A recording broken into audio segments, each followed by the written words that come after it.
I would like to talk about structured query language, which is SQL. SQL is a powerful programming language used for managing and manipulating relational database. It provides standardized ways to store, retrieve, organize data, and making it essential tool for business and organization of all sizes.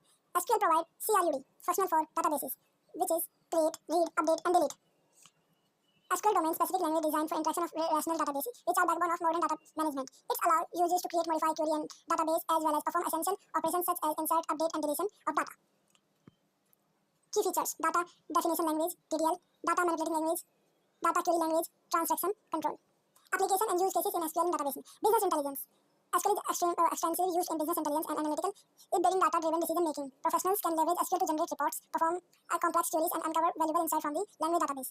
Web development. SQL is a fundamental component of web development, powerful database backend for dynamic website and web application. Developers SQL store, retrieve, and manage use the data content and other application-specific information. Data warehousing. SQL play a crucial role in data warehousing, where it is used to extend, transforming, and load data for various sources into centralized repository for advanced analytical reports.